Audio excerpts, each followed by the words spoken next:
mentioned, our speaker tonight is Paul Woodland. Paul spent the first 5 years of his business career as a director of planning and later vice president of finance and administration for one of the divisions of Saga Corporation. Subsequently, he served for 17 years as the chief financial officer for the Dreyer's Grand Ice Cream Incorporated, a publicly held company. Along with the other members of his executive team, Paul led the business from $48 million to $3 billion in revenue. He became the president and CFO of Hooked on Phonics for the final 7 years of his career. Paul received a bachelor's in economics from BYU and an MBA from the Stanford University Business School. Please welcome Paul Woodland.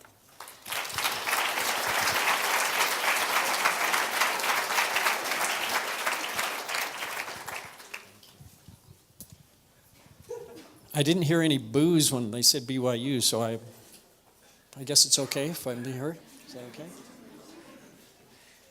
Hey, it's great to be with you. I apologize for you were coming to see a lovely lady do some wonderful things about her businesses, and you're stuck with me. So, such is life.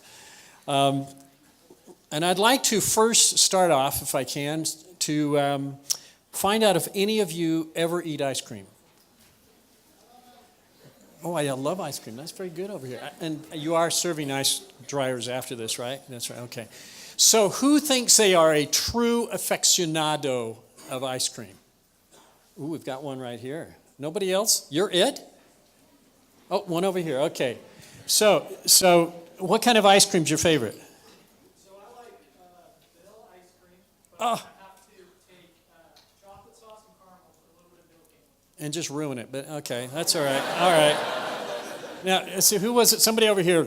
Yes, what's your favorite? Cookies and cream with extra food. Ooh, and who makes it?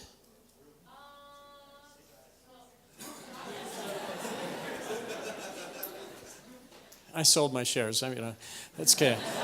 All right. How many of you are Aggie ice cream fans? Why? Free. They give that stuff away now, okay? So I have to pay for it. I don't get this. That's right. Okay. Why? Why do you like Aggie's ice cream? It's local?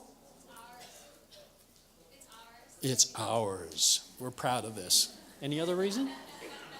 Okay, who likes Haagen-Dazs? Yeah. What's your favorite flavor? Chocolate. You guys got to get out now. Okay. How many of you like Dreyer's ice cream? How many of you ever had Dreyer's ice cream? Okay. How many of you have had Edie's ice cream? One. Okay, we're going to come back and talk about you. Two. Fantastic. Okay, good. All right. Now, how many of you have ever been paid to eat ice cream?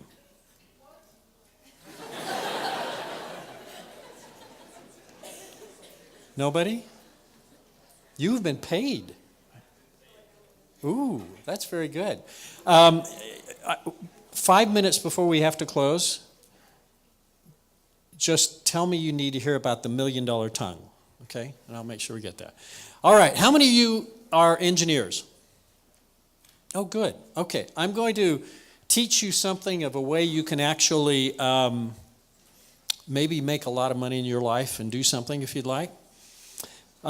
This little company we had called Dreyer's Ice Cream was started in 1928 by a guy by the name of Bill Dreyer. Very good. Okay.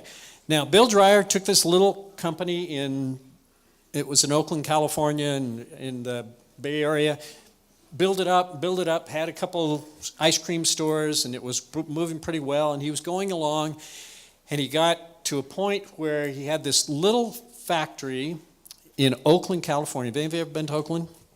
Anybody been to Rockridge? No. Okay. Well, you have. Okay. Well, it was in Rockridge, California, and he had a plant that was completely surrounded by other businesses and so forth, and he couldn't expand. He couldn't go anywhere. He thought he was out of it. He was in pretty serious debt, actually, and he was trying to figure out what he could do with this because he just couldn't make a go of it. He couldn't expand. He didn't have the money to expand. It wasn't going to happen. So lo and behold, 2 students from the business school, and one was an engineer from Berkeley, heard about this offer and decided they'd walk through an ice cream plant. I mean, why not? And see what they could do. And so they walked through there, and they were talking to Bill Dreyer about what they could do and so forth. And one of them, the engineer, this is why you think about it if you're an engineer, was looking at all these ice cream lines. And he was saying, now, why are you selling this? And he said, well, I can't get any more production. I can't get any money. So I can't expand. And so nothing's going to happen to our business. And as he walked through, the engineer said, well, this could be changed, that could be changed, that could be changed, that can be changed, that can be changed. So at the end of this thing, they went through and said, okay, we're interested in buying your business. And they bought the business. And that was the beginning of when all of us came together and made this happen. Interesting to note, for those of you who are engineers, the person who owned this business had owned it since 1928, and this was in the early 80s at that point. When he sold the business, thought he could not grow anymore, and he was out of capacity, and it was all over. We used that plant for the next 20 years. We expanded it tenfold in the same building because we found the way to engineer the processes in such a way that we could have the capacity, and we went on to build 4 more plants, 5 plants actually.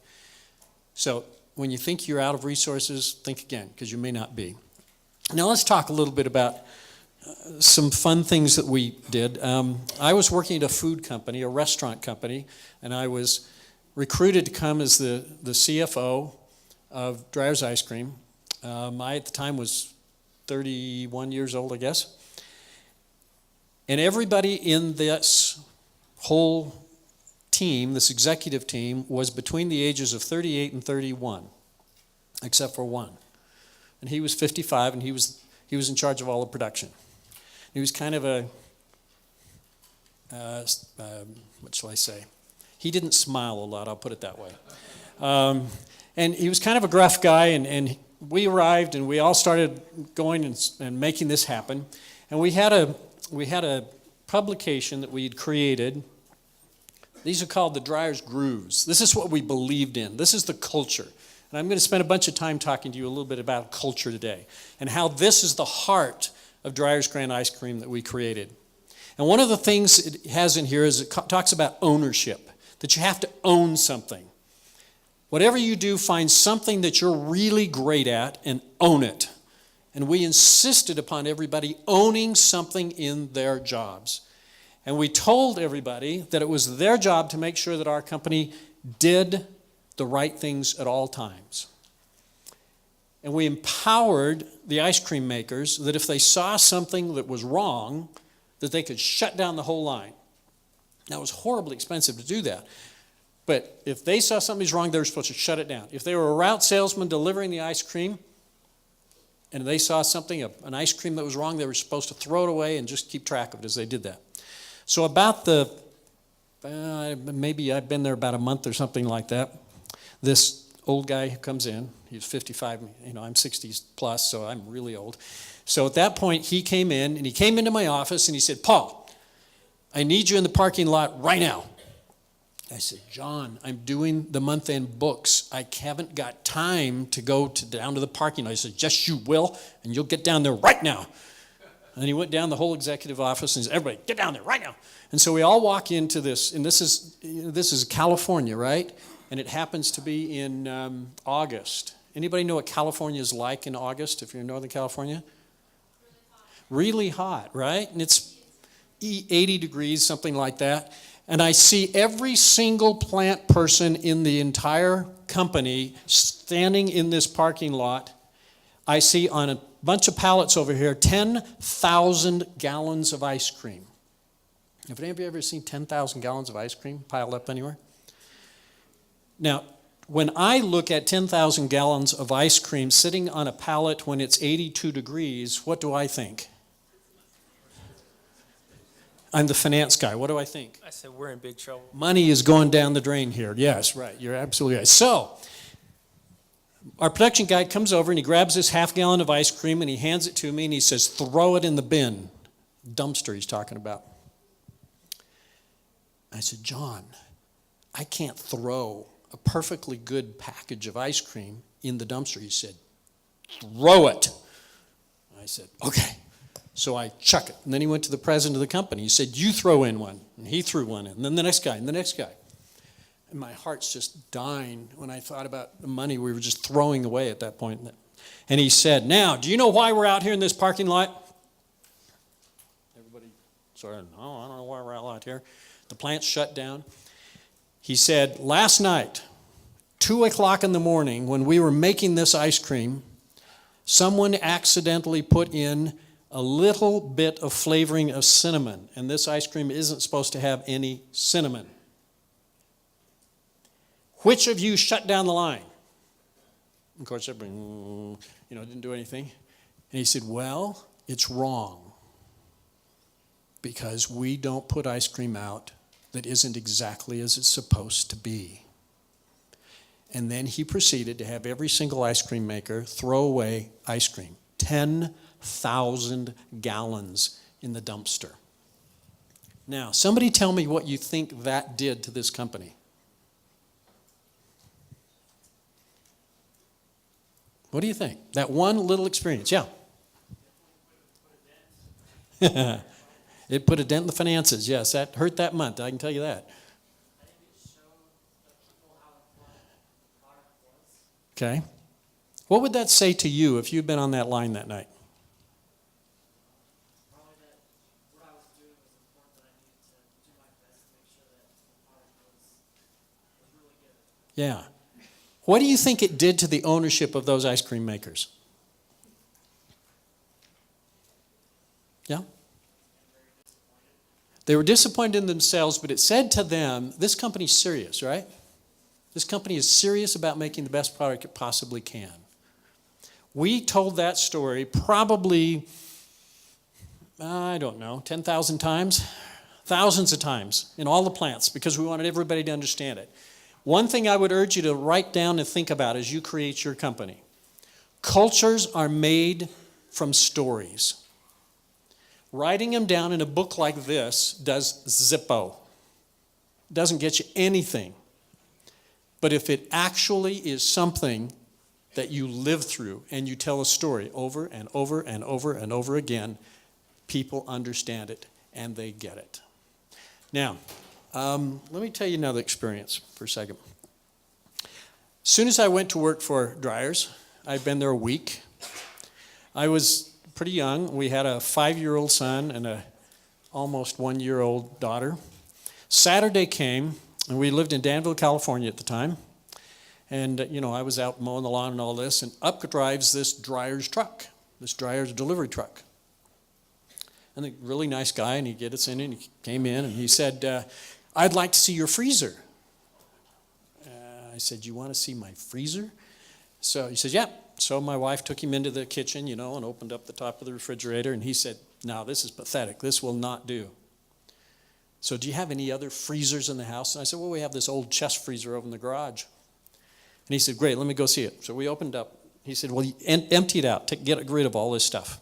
And then he turned to my 5-year-old son and said, come with me to the truck, will you? And he said, I want you. And he opened up the back of the truck. And of course, it's just full of ice cream. And he said, I want you to select every single ice cream you want until that freezer's full. And of course, you can imagine, some of you have been 5-year-old, boys one time. And he just, oh, Dad, this is fantastic, pulled them all off. It took him an hour and a half to fill that. But it was chock full. Now, tell me what that did for my family a week after I started working at Dryers. The hero. Dad works for the greatest company in the world. And that little boy went running up and down the street. We've got ice cream. Come to our house. We've got ice cream, But, of course, it's an ice cream company, so you could get away with that. But that said something, and yeah, there was an expense to it, I'm sure. But it suddenly cemented me and my family to that company. One of those traditions to think about as you start your company.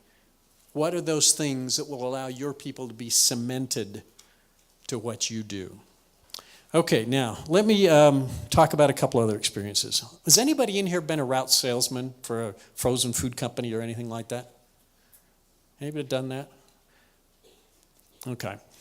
Well, let me explain how our ice cream got to the stores.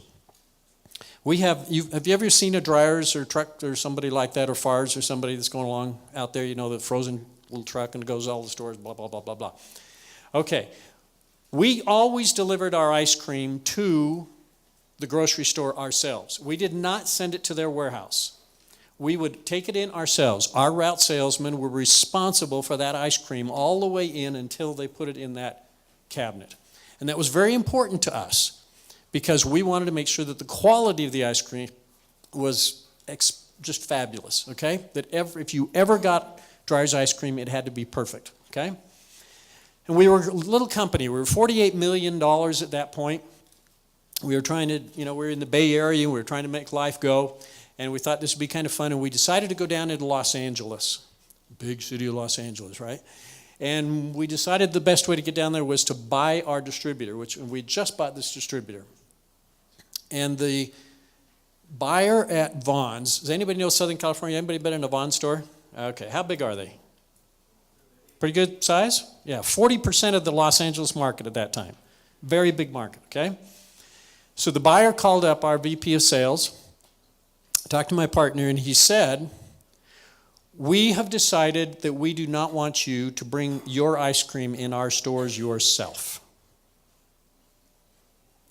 We're tired of having your trucks there. We're tired of having, and we're doing this for everybody, so you're not alone in this thing. But your trucks will not be allowed to deliver ice cream to our stores. You'll ship it to our warehouse, and we will put it in the stores. And you have till Monday morning to make the decision you're going to do that. And if by Monday morning you do not make that decision, we will throw your ice cream out of our stores. Now, what percentage of the market did I say they had? 40%. That's fairly sizable in the biggest market in the western United States, right? Okay, so we had an executive committee meeting Friday morning. All of us sat down there. What are we going to do? What should we do? Now, I want you to think about this because I'm going to ask for a vote here, okay? Do we do what the chain wants us to do, or do we tell them that we will only bring it in ourselves, okay? The risk is that the biggest grocery store in Southern California would throw us out, and if they threw us out, most of the others would probably do likewise because we weren't competitive at that point, right? Okay, now think about it for a second. Show of hands, how many would do what the grocery store said to do? Come on, let's see them up here. Okay. How many of you would have your route salesman take it on Monday? Okay, somebody who decided that you would do what the grocery store said. Somebody, tell me why. Why? I would want to say, stick it to the man and I'll just do it my way, but when it was that much money on the line, if I really had to make that decision, I would definitely do it just because that's tons of money, that's jobs, that's lots more on the line than just something happening. Okay. Now, in all reality, probably our stock would have plummeted probably a day later because everybody'd say they just lost Los Angeles. So we possibly might go out of business because of that. Someone who said you would, yeah, why? The alternative? The alternative, please. To prove your point about traditions and stories, you take pride and value in delivering your own ice cream in a perfect way, well managed, and people can recognize that about your company. Is it worth it? I say so. It's a big gamble. Chances are you're going to lose your job over it. Okay, so I'll tell you what we did. By the way, that executive committee meeting, which normally would go on for about 4 hours, went on for 10 hours that day. And we went on and on and on and on and went up one side and down the side. How are we going to make this happen and so forth? So we turned to our vice president of sales and said, it's unanimous. We all agree that you go down and tell Vons we will not agree to it. They cannot distribute our ice cream. It matters too much to us, and that's the way it is. But we want you to do something beforehand. We would like you to go down, and we put the crew together, and we said, we'd like you to go down to 3 of the biggest Vons stores in Los Angeles, arrive about 10 o'clock at night, and film with a timestamp what goes on from 10 o'clock at night until the store opens in the morning. Any idea why we do that?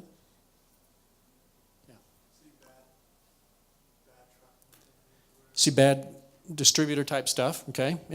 Have any ideas? Yeah. Well, and find the gaps of time where they're not doing anything. When they're not doing anything. Nobody's there. Okay.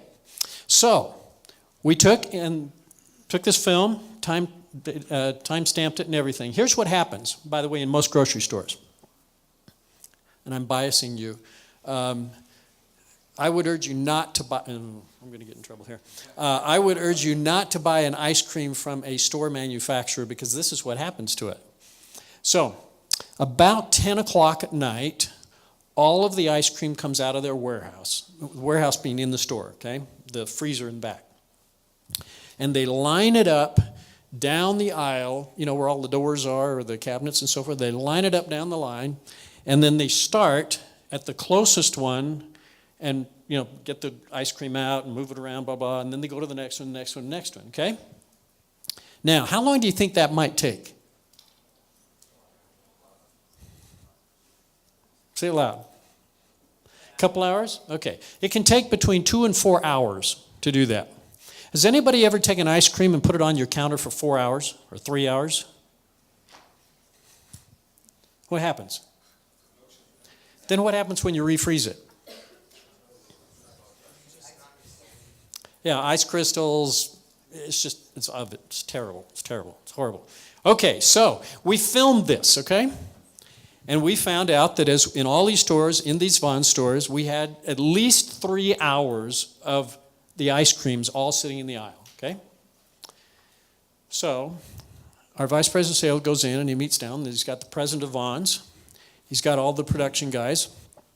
And we specifically asked if the store operations head could be there at this meeting, because, we wanted to talk to him about how he'd handle our ice cream. And he said, now, before we tell you what our decision is, we want to show you a little film.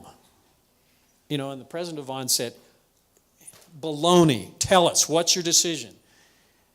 And Norm said, no, just be patient. We just want to show you this. And we had clipped it, we'd edited it down to like 15 minutes or something like that so you could see it. But again, the timestamp was there. So we turned on this little video. And the president of Vons saying, what store is that? And he's, and says, well, it's such and such a store. It's the biggest store in Vons. And he goes, okay, what's going on? And after, pretty soon, he saw after a couple of minutes, it had been 30 minutes, an hour, hour and a half, 2 hours, 2.5 hours. About this time, he's sitting right next to his store guy. Is this true? And the guy didn't answer him, obviously. He went on to do 3.5 hours. Is this true?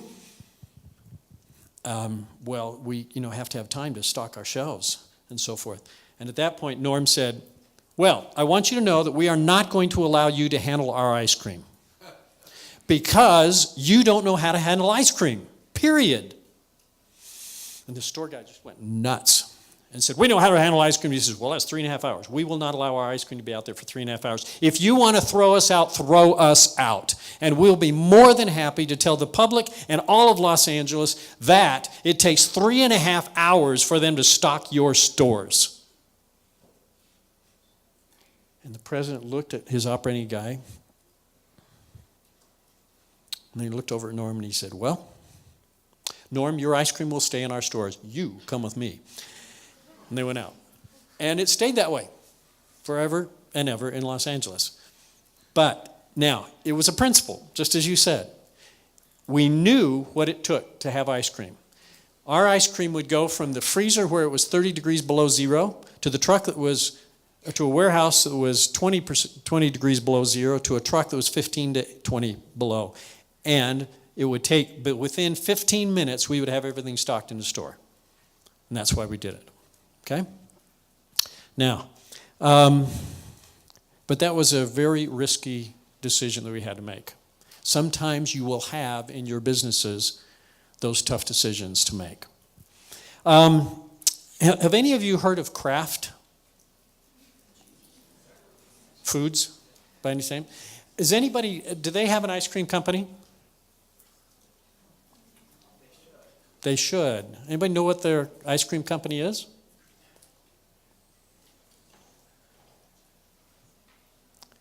That's okay. We wouldn't want you to eat anyway. No, I'm sorry. It's a company called Breyers with a B. Anybody in the East Coast ever tasted Breyers ice cream? You've tasted it? Okay. Is it good? Yeah, it's pretty good. It is. Okay. B. There was a very interesting thing that happened in 1928. A Bill Breyer in the East Coast started an ice cream company. And in 1928, a Bill Dreyer with a D started an ice cream company. Why that would be that unique, but anyway, they did. Okay, both of them had the rights to their own name, and which they used in their individual place, okay? Breyers obviously eventually was purchased by Kraft, and they continued to develop and did well, and they were the largest ice cream company, premium ice cream company in the eastern United States. Dreyer's, after we built it and became the largest ice cream in the western United States. Now, what do you think is happening with these two companies? They're both going like this, right? And Breyers got to Omaha, and we got deeply into Colorado, moving one direction. And all of a sudden, the president of Kraft called us up and said, I want to see you next week. Can I come to see you in your office? Now, what would you think we thought about that? He might want to acquire us. Anything else he might want to do? Say it again. Sabotage. Sabotage. How? Cinnamon. Ah, cinnamon. Good. Good. Yes, sir. Blackmail. Cease and desist. What does that mean?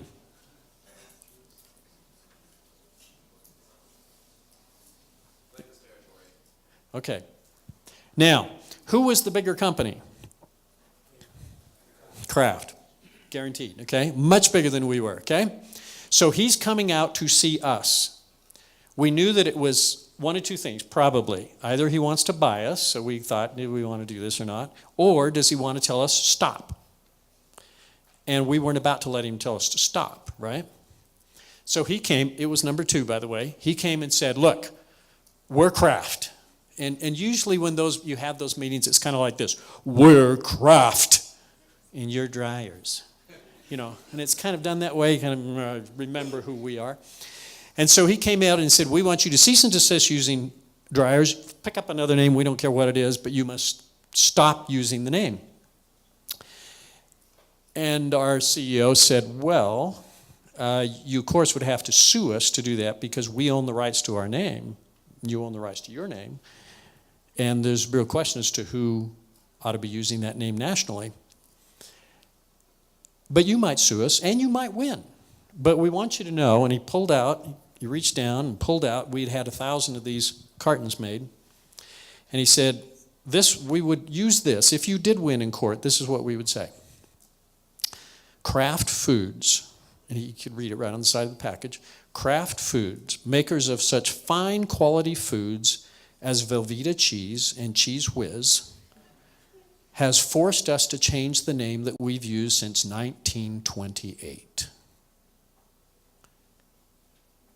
And the president of Kraft said, you wouldn't dare. And we said, you want to see the supply we've got over here? We're ready to do it. We're ready to do it the minute if you do win. We don't think you will, but if you do, you will.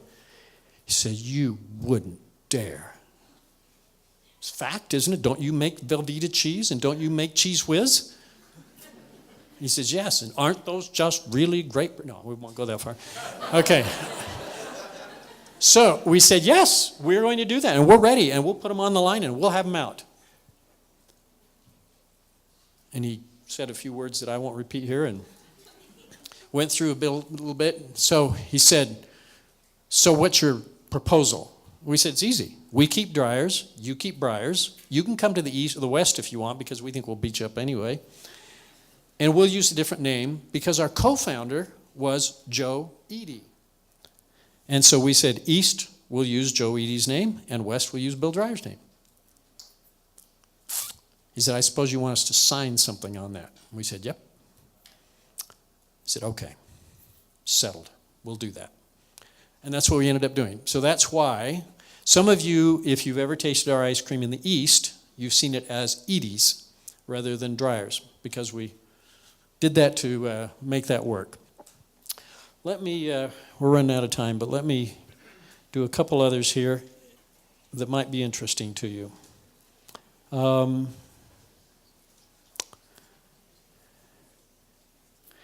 One of the things that I would urge you to understand is that you need to take care of your people. Your people are really important to what you do. Making sure that you know who they are and that you're with them and that you appreciate what they do. Let me tell you a couple things that we did that we think helped us in this.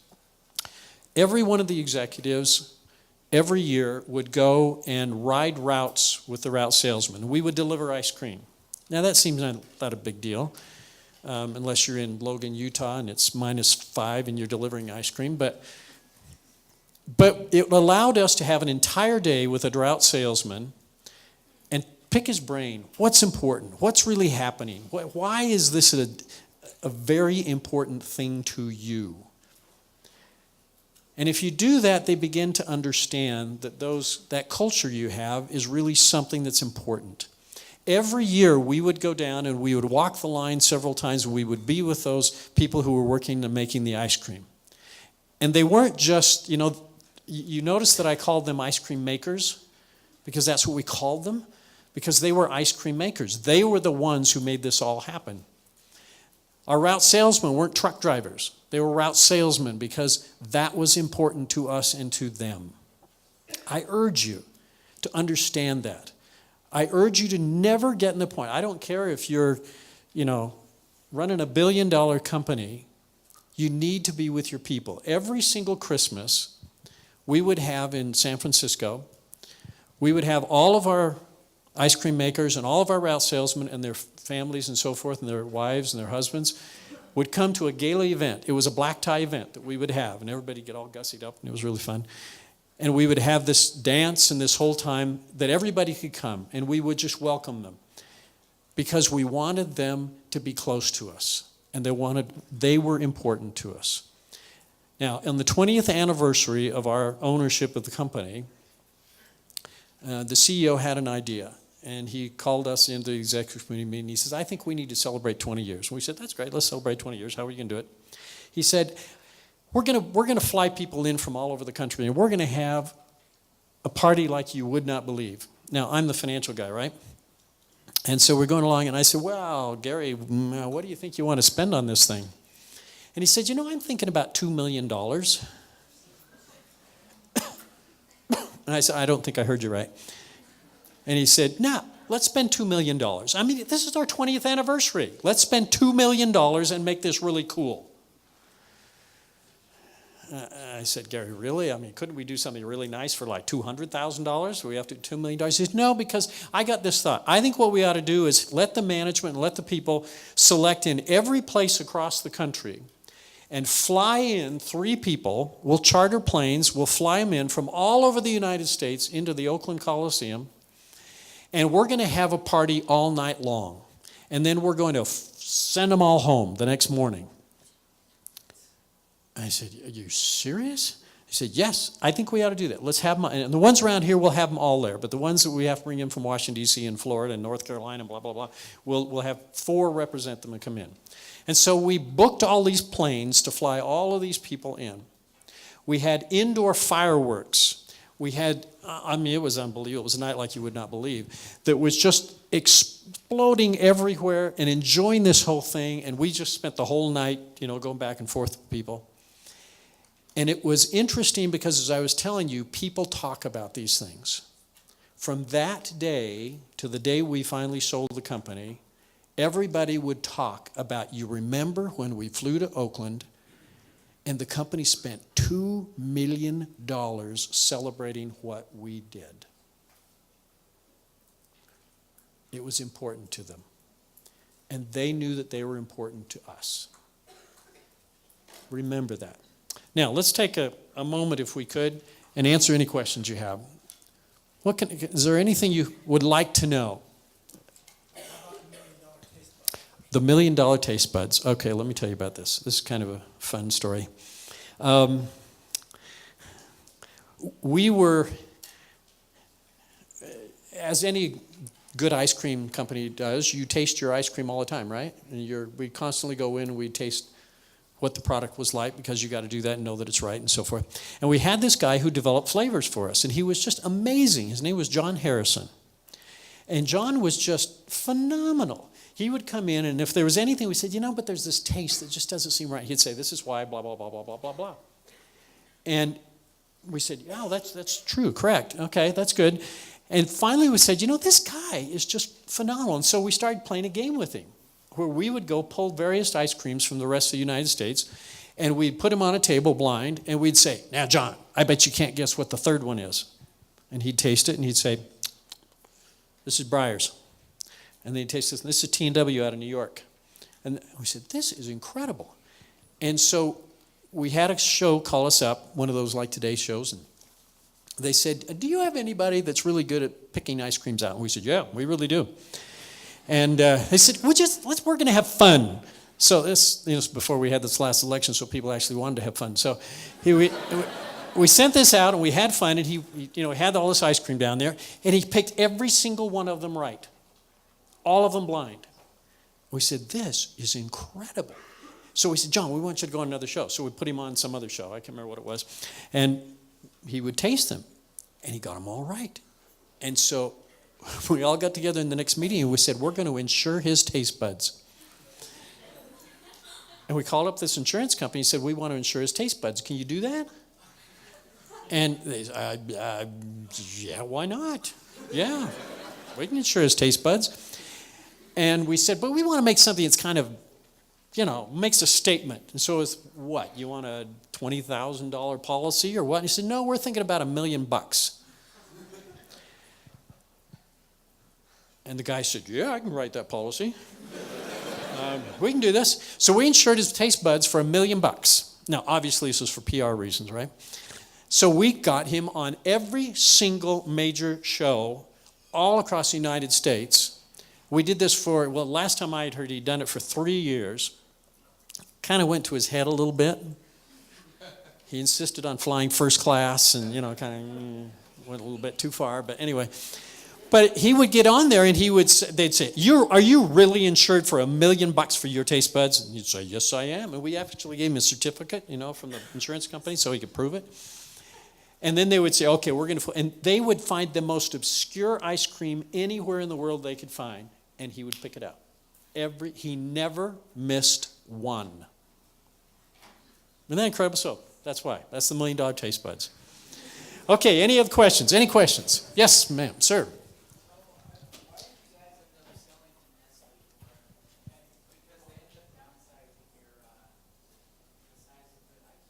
You know that. Good for you. Question to the podium. Oh, sure. You want to repeat your question? Maybe does this work? I'll repeat my question. So why did you guys end up selling to Nestle? Because they ended up downsizing the size of the ice cream container. And I mean, that's not the only reason, but why did you end up selling to Nestle and not giving in to Kraft or anybody else? Good point. Can you hear this? Is this on? Okay. By the way, I brought a package with me that I took out of my freezer, and I brought it, and I got it in the car, and I brought it down here, and I looked at it, and I said, I cannot take this puny package in there because they took 25% out of our package, and they raised the price in the process. But let me explain why. I would urge you as you build your companies to always have your exit strategy. And it's really important to think about what is your exit, because at some point, sometimes for need, sometimes for financial purposes, you need to have your exit strategy. And we had looked at two things that were happening in the food industry. Unilever out of the Netherlands was buying up businesses, all kinds of food businesses in America. And Nestle Foods was doing the exact same thing. Now, who owns Nestle? Does anybody know? Who? No. Nestle is owned by a certain family. Anybody know who the family is? It's the Rothschilds. Okay? The Rothschilds will never, ever allow the Dutch family that owns Unilever to beat them out of anything. It's just this competition that's been going on for centuries in Europe. And so we started looking at it, and we realized that what was going to happen is this was going to be a competition. Kraft was owned at that point by, let's see, did I get this right? By Unilever, isn't that right? Does that sound right to you? I believe that's right. And so these two ice cream companies, so we knew that Breyers was going to get bought out probably, and we were. And we decided that what we need to do is to play each other against each other. And so we started going and talking to them about, you'd like to do this transaction and you'd like this. And this wasn't acquisition, this was product stuff that we were talking about them. And we realized that they were fiercely battling for American food products and particularly American ice cream. So in the process of that, we decided that what we really wanted, we were going to go out for the highest bidder, obviously, but we wanted that to be Nestle if we could. Sometimes I tell this story. How many of you have been missionaries for the LDS Church in a foreign country? How many of you still speak that language? Okay. I'll tell you a little story as a side here. When we started going back and forth, Nestle was the one that seemed to be the most interested, and they wanted to do a two-phased transaction where they wanted to buy a piece of it, half of it, and then they basically bought 25% of it, and then on a certain date, 7 years later, they would exercise, if they chose to, 51%. And we knew that if they ever got to 51%, they'd buy the rest, because they had to do that, right? So we went to negotiations in Los Angeles and a law firm, and they had all of their folks just lined up on one side, and we were all on our side and so forth. And I leaned over to my partner, who was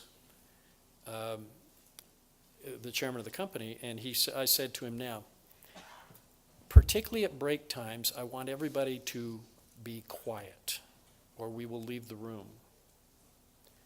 And he said, why? And I said, because I just noticed that they're speaking French. And I went to France twice to a French-speaking mission. And I said, I think they figure that we're dumb Americans, probably none of us speak anything but English. So I'm just going to listen while they're having a break. And so we would start to negotiate. We'd do it, and then we would say, well, I think it's break time. I think we need to talk about our stuff and so forth. And they said, that's fine. You can go wherever you want to. We'll just stay here in this conference room. That was the people who were from Nestle.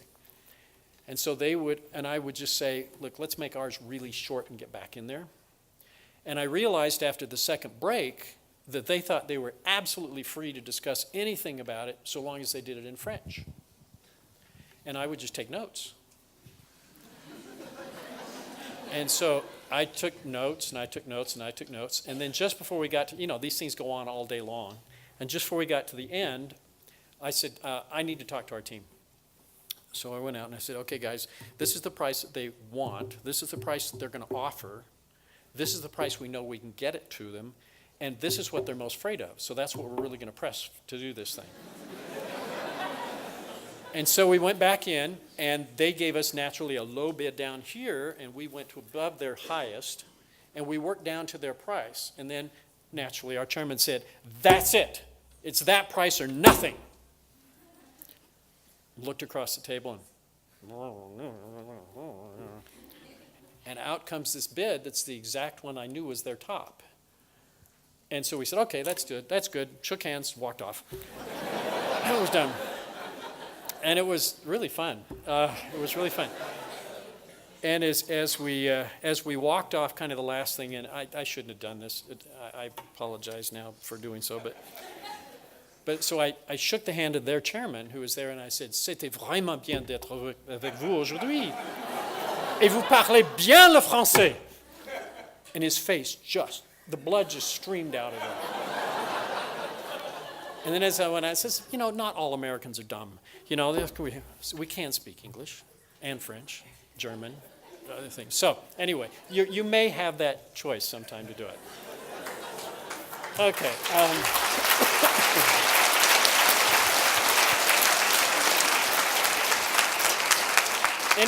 We have a question down here. You're a great group, by the way. All right, do I have to stand in the aisleway? You stay right there. Okay, so I'm reading Shoe Dog by Phil Knight, the founder of Nike right now. Yep. And I found it really interesting in the beginning stages of his company. He's not very nice to his employees. Like, I don't get the sense of culture that like REI or Dryers or these other big companies that I've seen in action. So my question is when you're starting a company, you don't have a ton of money, because it seems to me these cultures, building quality over quantity, seems to cost a bit of time and money and on people, not just like selling. So like, how do you do it when you don't have a ton of money and build that quality culture? Great question. Great question. Number one, you have to honestly believe it in your heart. You have to honestly believe that these people are important to you and that you want them to have the best experience. Our litmus test, if you will, was that we wanted the person on the last day to feel as good about the company as they had on the first day. When you go to a job, this is going to be great, this is going to be terrific, and then 50 minutes later you find out it wasn't, but we wanted them to have that great experience. And therefore, we spent time in training everybody on culture. I was in charge, amongst other things, I was in charge of the culture of the company. And I would have training, and every single manager in our company had to go through culture training. And then we would always bring in, sitting in the same classroom, would be route salesmen, ice cream makers, and so forth. So it wasn't sort of the management comes in to get cultural training. Everybody did it. And we believed, and we think it became true, we believed that our well-being and the growth of the company was only as good as our people. Now, I have to tell you one tough part of our company, just so you can appreciate this. We believe two things. We believe that we only hired the top 20%. I'm working with a company here in consulting with a company here in the Valley, and I've just suggested to them they accept that. We only hire the top 20%. And we also, as part of that, said, and we believe in rooting out mediocrity. So if we're going to have the top 20 don't necessarily want to work side by side with people who are just sloughing around all the time. And so we believe that it was our responsibility to be tough on the mediocrity and to encourage the top 20, okay? We also did not have a human resource department. We also did not have a legal department. We did have lawyers, obviously, but we believe that it was the responsibility of every single manager to manage their people, to be knowledgeable about it, to care about it. Now, some of you are, I always have this discussion every year when the human resource students come in. We didn't have a human resource because we believed it was management's responsibility. That's not saying it isn't important. It's very important, but it's the manager's most important responsibility to take care of their people. Does that answer your question? And it doesn't take money, it takes will to do it. Okay? Another question.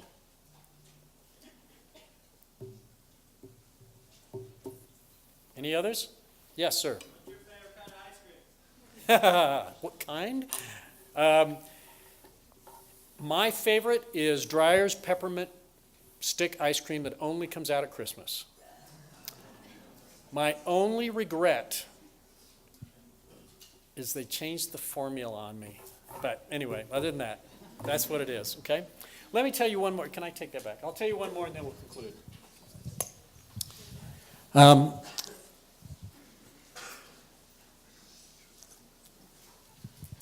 Let me tell you one experience. It's kind of fun, and you can appreciate this. We believe that, I told you about this ownership, and we believe that in a thing called fail forward, and we believe that what you do is you try, and we wanted everybody to try and do their absolute best. We all make mistakes, and we will make mistakes. But if we aren't willing to dare, if we aren't willing to try, we'll never do great things. It just will not happen. And I urge you to think about that in your lives. Whatever you do, whatever you want to do in this life, please take the risk, achieve, and be everything you can possibly be. Don't come to my old age and say, I wish I had done better. I wish I had done more. Live your life to the fullest and the best life you can ever lead. Okay, we believed in this process that our people should do what they really believe in. We created an ice cream that was called Très Chocolat, which was a very chocolate ice cream, obviously, and it was just fabulous stuff. I mean, it was almost sinful to eat it. It was so good. But we wanted to go out and market this thing. And so we took a young marketing manager, and we said to him, and he was in charge of this product and so forth, and we said, we want you to come up with our advertising campaign. Please just come up with a fabulous advertising campaign, because we want to tell the world about this wonderful ice cream. He said, great. So he came back, he worked with his staff and came back and said, we got it, we got this is going to be fabulous. And he'd had the advertising agency mock it up and have the whole thing. And so he played this thing. And this 6 of us who were executives sat there and we went, And at the end of it he said, isn't this great? And we all said, well, we've got a few concerns. We don't think this is going to hit it. We don't, we each had our own issues and so forth. And at the end of it, the chairman of the board said, John, do you believe in this ad? He said, yes. This is a great advertising campaign. This will be terrific. Do you believe? Even though we kind of have our concerns about this and we're not really sure it's going to work, do you believe in it? He said, I believe in it. It will go. He said, okay, we're going to give you $750,000 to do in this campaign. You really believe in this? He said, yep, I believe in it. Okay. So he went out, bought the advertising, did the thing, and it bombed. I mean, it bombed bad. I don't think we've ever done that poorly. It was just terrible. We said, well, let's give it a little more time, 6 months, 8 months, a year. And so we finally said, well, we need to bring him back in. So I called a regular executive committee meeting, and we called John in to report on the campaign and all that stuff. And he kind of, his staff and everybody knew, this did not go well. John may not come back. Or he may be packing his bags when he does. So he came in, sat down, and we said, please review it. So he went through it, and he said, well, this didn't work very well, and this didn't do well. We said, really, the bottom line is it bombed, right? Yeah. And there was this dead silence. And he was pretty well sure this was it. This was the end of his career. And the chairman of the board stood up, and he started to applaud. And then all of us stood up and applauded. And he was dumbfounded, absolutely dumbfounded. And we said, John, yes, it bombed, but you believed in it. And you believed in what you were doing. And we celebrate your belief in what you were doing. And we celebrate what you tried to do this. Please don't blow it that way again, but we celebrate what you do, and we want you to know we value you, and we value what you chose to do here. See you later. And he left the room. Now, you can imagine when he walked into the floor where his office was, everybody was sort of, don't anybody look at him. Whatever you do, don't look at him. And immediately he started telling what went on in that meeting. Within probably 10 hours, it had gone through the entire headquarters of what had happened. You hear about John? You hear about John? They actually applauded him, even though he did this, thing that wasn't too great. But You know what? Why we did that? Does anybody have a sense of why we did that? Yes, sorry. It's a story. It's part of the culture. And if you can't put your money where your mouth is in the culture, don't do it. It made it work. And it was worth every ounce of it. Thank you. You're terrific. We wish you the very best in everything you do.